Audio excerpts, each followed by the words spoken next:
못 믿어요. 이게 비극이죠. 지금도 똑같아요. 예수 믿어야 구원받습니다. 아무리 얘기해도 안 믿어요. 진짜 가보니까 진짜네. It's too late. 여러분, 그렇게 믿지 못하는 여인들에게 이해할수록 천사를 보내셨어요. 어찌하여 살아있는 자를 죽은 자 가운데서 찾느냐. 그거죠. 여기 계시지 않고 살아나셨느니라. 우리가 중요한 거는요, 믿음도 죽은 믿음이 있고 살아있는 믿음이 있어요. 진짜로요. 복음서에 보면 예수님의 부활을 말할 때 죽은 자 가운데서라는 구절을 꼭 붙입니다. 예수님의 부활을 이해할 때 꼭 필요한 말이에요. 죽은 자 가운데서. 이것은 불신자들이 말한 것처럼 예수님이 기절 상태에 빠졌다가 정신 차림이 아니라는 것이에요. 예수님은 진짜 죽었어요. 죽은 자 가운데서 3일 동안 머물러 계셨어요. 또 죽은 자 가운데서는 말은 예수님이 죽은 자 가운데 살아나셨는데 완전히 새로운 생명으로 변화되었다는 뜻이 있어요. 육신을 가진 생명이 아니에요. 많은 사람들이 그냥 부활을 막연하게 생각해요. 난 진짜 모르겠어. 살았는지 죽었는지. 뭐 솔직하죠.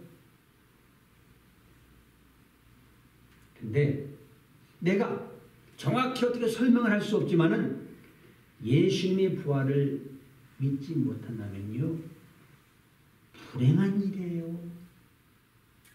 나는 죽은 신앙생활을 하는 거예요.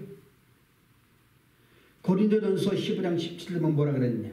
그리스도께서 다시 살아나신 일이 없으면 너희의 믿음도 헛되고 너희가 여전히 죄 가운데 있을 것이라. 그랬어요. 천사들이 여인들에게 한 말씀을 기억해 보십시오. 어찌하여 살아있는 자를 죽은 다면서 찾느냐. 여기 계시지 않고 살아나셨느니라. 여러분, 주님은 죽은 자 가운데 찾으면 없습니다. 절대로 없습니다. 왜? 하나님이 예수님을 죽은 자 가운데서 살리셨기 때문에. 걔들이 들어와 떨다가 나중에는 부활하신 그 예수를 만났을 때 담대하게 나가서 복음을 외쳐요. 베드로가 오순절에 뭐라 그러냐? 하나님이 죽은 자 가운데서 그를 살리셨으니 우리가 일의 증인이라. 내가 만났다고. 내가 증인이야. 그래서 예수 믿는 것을 전하지 말라 그럴 때 죽음을 각오하고 내가 하나님의 뜻을 쫓느냐 너희 뜻을 쫓느냐 담대하게 전했던 거예요. 여러분, 오늘날에도 예수님 만나고 싶어하는 사람 많이 있어요. 근데 어떤 이들은 죽은 자 가운데서 예수를 찾으려고 그래요. 그렇게 좋았던 분들, 인간의 성인 중에 한 사람으로서 절대 못 만나요. 난 예수님이 십자가에 달려 죽은 것을 믿겠어. 왜? 사는 사람 죽으니까. 근데 다시 살아나셨다는 것은 못 믿겠어.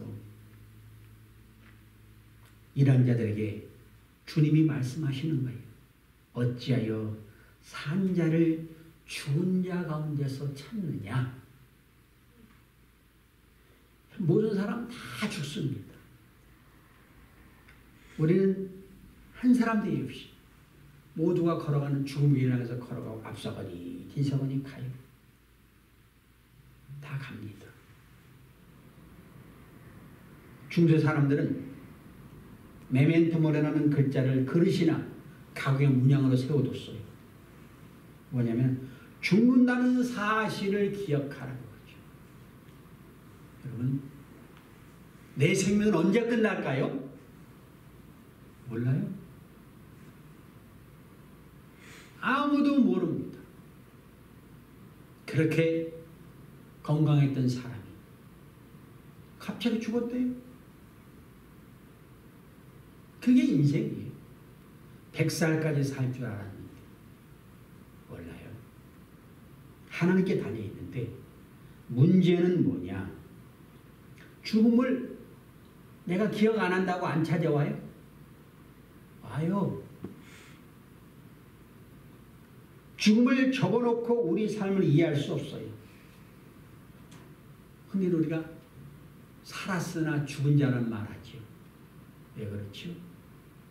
예수의 생명이 없는 자, 살았으나 죽은 자예요. 믿는 자 천국, 부르신 자 지옥 말해도 몰라요. 요한복음 11장 25절에 뭐라 그랬습니까? 예수께서 이르시되 나를 믿는 자는 죽어도 살겠고 살아서 믿는 자는 영원히 죽지 아니하리니 그랬어요.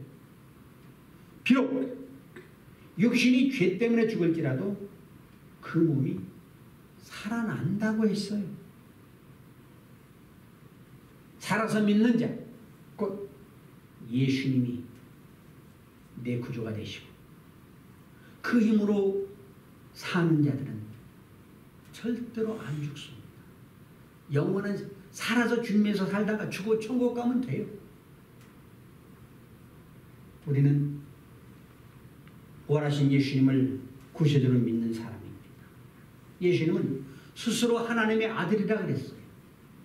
하나님 보내신 그리스도로서 백성의 죄를 위해서 대신 죽고 부활할 것이라고 가르치셨어요. 만약에 예수님의 부활이 이루어지지 않았다면은, 그래서 무덤이 뭐 진짜 오늘까지 이어졌다면은 모든 사람들 뭐 마음한테 무덤이 있고 누구의 무덤이 있고 화려하고, 그렇다면 예수님은 사기꾼이에요. 성령의 약속은 다 거짓자고 우리의 구원자가 될 수가 없습니다.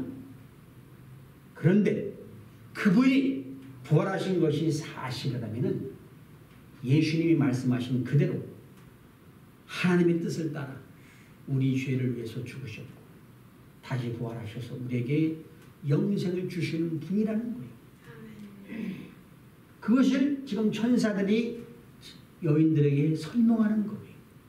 빈 무덤, 이것은 예수님은 하나님의 보내신 그리스도다. 살아계신 하나님의 아들이다. 확증하는 거예요. 예수님의 제자들이 처음에는 부활 앞에 주저주저 했지만 나중에는 부활하신 주님 만나고 부활의 빛에